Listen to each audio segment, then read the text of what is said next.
নমস্কার বন্ধুরা, আমি সোমা গোপালের হেসে চ্যানেলে আপনাদের সবাইকে স্বাগত জানাই।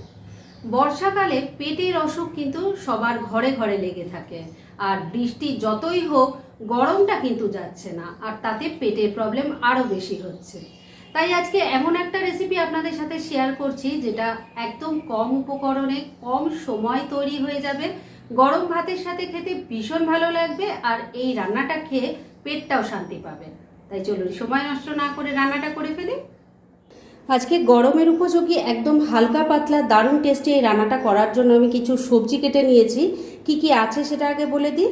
এখানে নিয়েছি উচ্ছে, এখানে 3টে উচ্ছে আছে, সরু সরু লম্বা লম্বা করে কেটে রেখেছি। একটা মিডিয়াম সাইজের আলুকেও সরু সরু লম্বা লম্বা করে কেটে রেখেছি।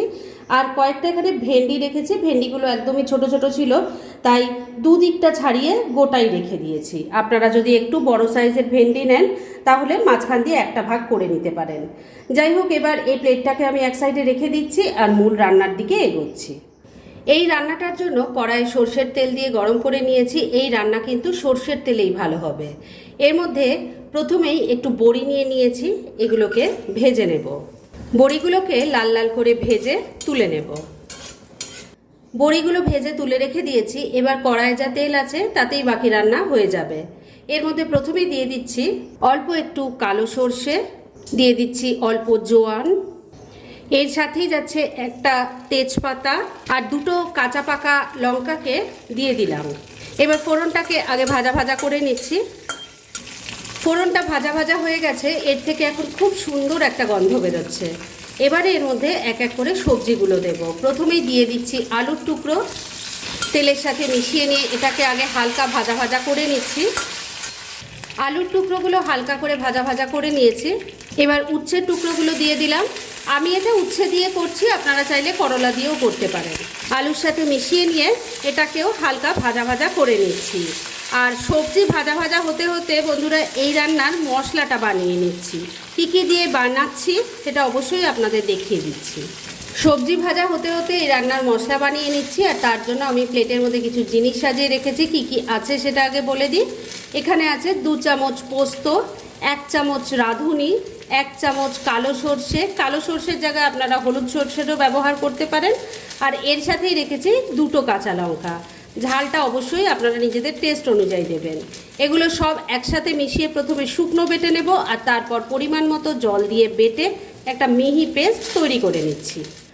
রান্নার জন্য মশলাটা দেখুন বেটে নিয়েছি, আর এদিকে আলু উচ্ছেও কিন্তু ভাজা ভাজা হয়ে গেছে। এবার এর মধ্যে শেষ পর্যায়ে ভেন্ডিগুলোও দিয়ে দিলাম।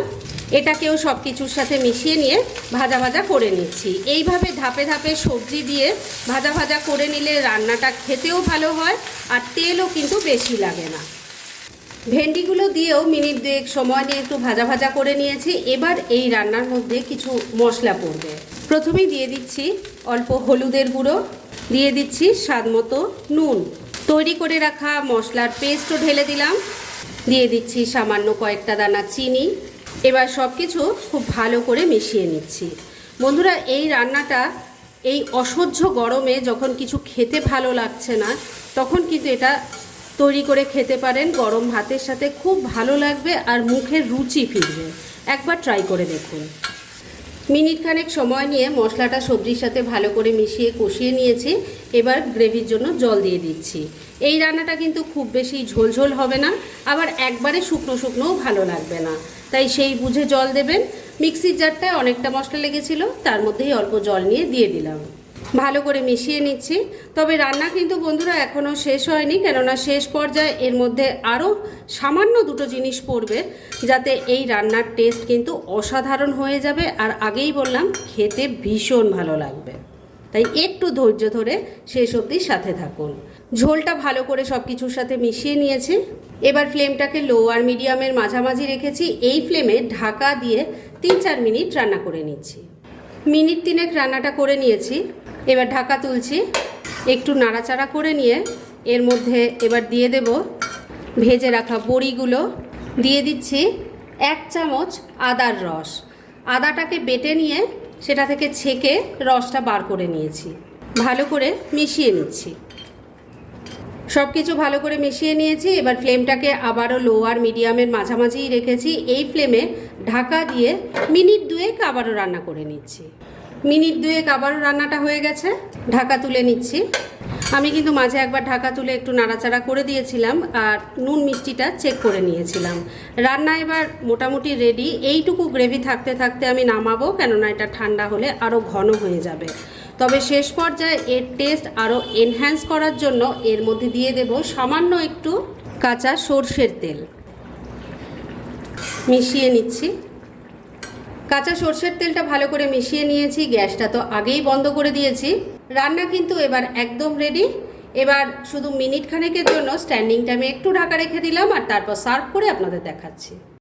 ফ্রেন্ডস, আমার আজকের এই নামমাত্র তেল মশলার অতি স্বাস্থ্যকর রান্নাটি একদম রেডি হয়ে গেছে এবং আমি সার্ভ করে দিয়েছি। ভীষণ ইজি একটা রান্না, যে কোনো দিন আপনারা বাড়িতে ট্রাই করতে পারেন। গরম ভাতের সাথে এটা খেতে খুবই ভালো লাগবে এবং পেটের জন্যও কিন্তু এটা খুবই ভালো, তাই অবশ্যই একদিন ট্রাই করুন।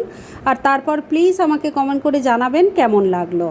এরকম ধরনের অনেক ভালো ভালো নিরামিষ রান্নার রেসিপি আপনারা গোপালের হেসেল সার্চ করলেই পেয়ে যাবেন, যার মধ্যে থেকে কিছু কিছু আমি সাজেস্টেড বক্সেও দিয়ে দেবো, সেখান থেকেও আপনারা দেখে নিতে পারেন। তাই গোপালের হেসেল অবশ্যই ভিজিট করুন।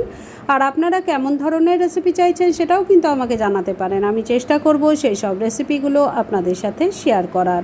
আর আমার আজকের এই রেসিপি যদি আপনাদের ভালো লাগে আর ইউজফুল বলে মনে হয়, তাহলে যারা এখনও আমার চ্যানেলটাকে সাবস্ক্রাইব করেননি তারা প্লিজ সাবস্ক্রাইব করুন। তাহলে আজকের মতো এখানেই শেষ করছি। পরদিন আবার এরকমই কোনো ভালো রেসিপি নিয়ে চলে আসব। আপনারা সবাই খুব ভালো থাকুন, সুস্থ থাকুন।